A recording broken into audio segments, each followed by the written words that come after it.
How the ghost of Myra Tillis solved her murder, presented by Absolutely Haunted. Look, I am a local small-town sheriff and I'm going to relate a very unbelievable story to you. I can assure you that I'm only giving you the facts. I knew everyone involved personally and I plan to tell you how a girl I grew up with solved her own murder. It was the early 1990s when my town was shattered when former homecoming queen Myra Tillis went out for a bike ride and never came back. Years passed, and despite no corpse being found, a judge finally declared her dead. But then, 1 year after the courts ruled Myra deceased, something happened that no one could explain. Nearly the entire town saw it with their own eyes. Myra Mathers had returned. Myra Tillis. What can anyone say about Myra Tillis? She was breathtaking, always had been. And with her husband, Jeff Tillis, by her side, they were unstoppable. The golden couple. The kind who could silence a room just by stepping inside, always fashionably late, of course.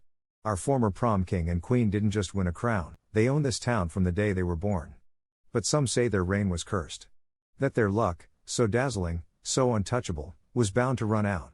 And when it did, it shattered everything. Myra was a small, petite, dark-haired woman who gazed at Jeff, with nothing but love.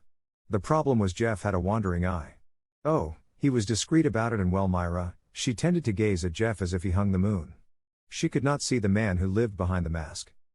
They lived outside of town on a large ranch Myra had inherited from her father, who had passed in a terrible tractor accident the year after Myra and Jeff graduated with their teaching degrees. When Myra didn't return from her bike ride, Jeff and a couple of his buddies went in search of her. Jeff knew her normal route and they covered it a couple times before Jeff decided to reach out to me at the county sheriff's office. Jeff and I knew each other quite well as we were former football teammates. I took the report that Myra had not returned home. When word got out that Myra Tillis was missing, the town sprang into action. In the 8 years that Myra had been teaching, she had grown up in front of everyone, from the sweet homecoming queen to the confident, gifted teacher who would do anything to make her students succeed. Groups organized and began the search. They stood feet apart and moved through the fields surrounding her normal bike route, beating the sagebrush, hoping for any sign of Myra. No one was happy when that moment came. A rancher on the other side of the town went out to check a water pump on his ranch and to his shock and confusion found the missing teacher's bike stashed under some old tin roof panels, leaning against a building on his property. The building was next to the main road leading out of town. He knew about the missing woman, who didn't. He left the bike under the tin without touching it and called the sheriff. I pulled up with the state police, my gut already telling me this wasn't just a simple case of a lost cyclist. In all my years as sheriff, our small town had never faced anything like this, but I wasn't too proud to call in backup. I had known Myra my whole life. Hell, if Jeff hadn't gotten to her first, I would have asked her out myself back in high school. That's why, the moment I got the call, a sick feeling settled deep in my chest. Myra didn't just not come home, her bike had been found clear on the other side of town, miles from her usual route, in a place she had no reason to be. Something was very wrong. I wasn't about to let this turn into some cold case mystery. Jeff deserved answers. Myra needed help. And if help was no longer an option, then someone out there owed her justice. But fate had other plans. That abandoned bike was the last trace of Myra anyone would ever see. No clues, no witnesses, nothing. Her case went cold, swallowed by time and silence. That is until 8 years had passed. Maybe it was the finality of the courts declaring her dead, or maybe it was the fact that Jeff had finally started to move on, but for whatever reason, that was the year that Myra chose to return. And when she did, it was nothing short of a grand debut. I thought about Myra and her case a lot over the years. I knew the missing woman had become a bit of an obsession with me, and I could not tally up the many nights I sat in my office at home going over and over the report. The searches and everything that revolved around this case had been picked over with a fine-tooth comb, but I could not see anything new. No matter how much I hoped, worked, prayed, nothing new ever materialized. The case was cold, and it rankled my feathers that someone had done something to Myra and they were going to get away with it unless someone talked.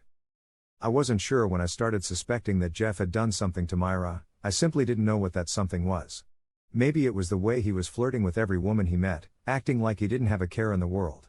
Maybe it was when Jeff bought the little yellow Corvette that he sported around town. For a man who had a missing wife, he sure didn't seem bothered. Or better yet, maybe it was when I had to address rumors around town that Jeff was seeing one of his students in the year following Myra's disappearance. Sure, he had cleaned up his act since then. There was to my knowledge no more inappropriate relationship with a girl named Shannon from the wrong side of the tracks. That alone made me see that Jeff was not who I thought he was. That kid came from a household that no kid should have to grow up in, and she was vulnerable. Jeff at the time had assured me that he was only helping the girl and that if it was an issue, he would stay away from her. That kept me from arresting him as the girl had collaborated with Jeff's story that there was nothing between them. It did not stop the school board from telling him to tender his resignation or be fired as choice. In the years since Myra's disappearance, no one in town knew that Jeff had left his teaching job for a corporate gig that kept him on the road because of the board's ultimatum. I didn't blame him for leaving. Staying in a town filled with Myra's memory had to be unbearable, but the added complication of his relationship with that girl Shannon would lead to nothing but trouble. I wasn't buying his and her story. I thought there was a much deeper relationship but couldn't prove it. No one was shocked when he finally sold the ranch Myra had inherited, the home they had shared, not long after she was declared dead. 7 years, she has been missing for 7 years. I could hardly believe it had been that long. The entire town was stunned when Jeff rolled back into town from one of his trips, not alone, but with a new wife on his arm. As if that wasn't enough, invitations quickly followed, summoning everyone to a reception at the Legion Hall to celebrate. And just like that, Myra Tillis was a ghost in Jeff's rearview mirror. Seems he had moved on. The thing is, Jeff had no real idea just how much of a ghost Myra really was. Can you guess who the blushing bride was? If you said Shannon, you would be right.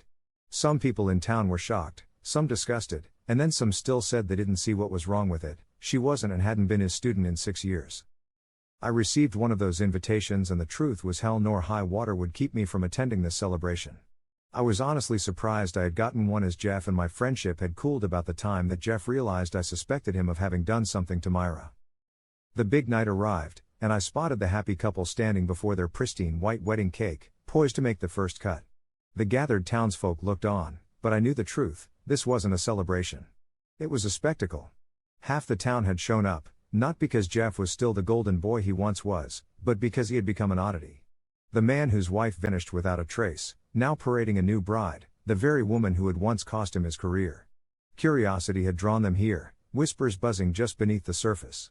But no one, not Jeff, not his new wife, not a single soul in that room, was prepared for what was about to happen next. The bride was radiant, joy spilling into every beaming smile she cast at those around her. She stood behind the cake, the silver blade poised in her hand, Jeff's fingers gently wrapped around hers as they pressed down together. The knife glided effortlessly through the pristine white frosting, breaking the delicate top layer, and then the room froze. A collective gasp rippled through the crowd as, to their horror, what remained of Myra, or rather, the ghost of Myra, materialized before them. She stood there in her wedding dress. Her once lovely body was damaged in so many ways, and she seemed to be filled now with something far colder than the warmth she once carried. And I knew, without a doubt, it was her original wedding dress. I had seen it once before, years ago, at another wedding. There was a day when Myra had stood in that gown, eyes alight with dreams, a future full of promise stretching before her. But now, those dreams were long gone. And Myra had returned for something else entirely. The ghostly figure did not make a sound, maybe it couldn't with the gaping hole across its throat. But what it did do was far more creepy than any amount of screaming could have been. It raised its knife, covered in rust-colored stains, and began to slice into the cake, and as she did, blood began to pour forth from the slice, running across the table and spilling onto the floor. The place erupted, people were screaming, running, and knocking over chairs. It was chaos. They hit the lodge doors and didn't stop till they gathered in the parking lot. Some people were crying, some were in shock, but all agreed there was a reason that spirit had returned. I didn't move. I sat there in shock, just looking at Myra, or at what was left of her. I guess I had been looking for her for so long that I had to take in what had truly happened to this girl I had always considered my friend. Her once beautiful brown hair hung limp and dirty, all the shine gone, her face was skeletal, and what flesh still clung to her was dried and mummified. I felt like crying. Look what he has done to you. I thought. I can assure you I now did not doubt that the answer to Myra's case was standing next to the young blonde, looking thoroughly confused at the exit of all the guests in such a manner. Duke? What's going on? Jeff was looking at me thoroughly perplexed. You don't see her? I said, gesturing with a flick of my head. See who? He did not get a chance to continue, as just at that moment Shannon turned her head and found herself looking directly into the withered face of Myra Tillis. The girl screamed and fainted right into his arms. When she came around, she too, also ran out of the building and right into her mother's arms. Both women crying and discussing with each other what they had just seen. Shannon's long-awaited dream of being a happy bride had just been destroyed. I think her marriage just ended not even a week after it began. One thing I knew was I needed to speak with her. My deputies were present and I had them haul both Jeff and Shannon to the station, making sure to keep them apart. I started with Shannon and found out that she had no real knowledge of what had happened to Myra. She did confirm for me that she and Jeff had been having a full affair for over a year when Myra disappeared. Yes, she was still in school at the time, and yes, they had been seeing each other, having never stopped. Jeff had asked Shannon to keep their relationship secret even after she had come of age, and he told her it would not look good and could cause him problems getting Myra declared dead. Fortunately for her, that had been the extent of her involvement. Jeff, on the other hand, was in no way as talkative as his new wife, and he had no intention of divulging anything that could show his guilt, that is, until he spent a night in his cell. Locked in and asleep, he awoke to find his former wife standing over him staring. She reached up, opening her neck wound with her fingers, a small rattlesnake dropping out onto Jeff's prone chest. It disappeared as Jeff screamed. I think Myra was making her intention clear: if Jeff did not confess, he would never have peace again. She would haunt him to the grave. They called me at home and got me out of bed. Jeff wanted to talk. He admitted it all. Myra had been visiting relatives in the time just prior to her disappearance. She had been gone a week. While she was out of town, Jeff brought Shannon to stay. He said Shannon had accidentally left behind one of her earrings as it had fallen under the bed. The day after Myra returned, she was cleaning and she found it. Where it was, well, there was no explanation except for what she thought it could be. Myra had confronted Jeff, and when she found out who he was seeing, she became enraged, stating that Shannon was a child and telling Jeff she would make sure everyone in town knew what he had done.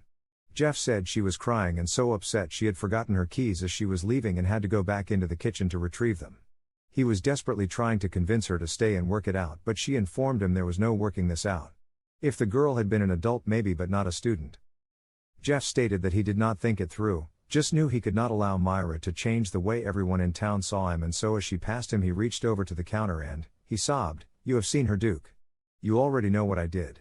He had ended her life because she caught him. But I don't think that is quite right. I think he did it because he knew she would never look at him the same, and he couldn't stand to see that look in her eye, so he finished her so he would never have to. Jeff Tillis told us where she was. I was there when the state crime lab brought her remains out of the deep mine way back on his family's land. The knife was with her and looked like it did when Myra used it to cut the wedding cake from hell. And that, my friend, is how the ghost of Myra Tillis solved her own murder.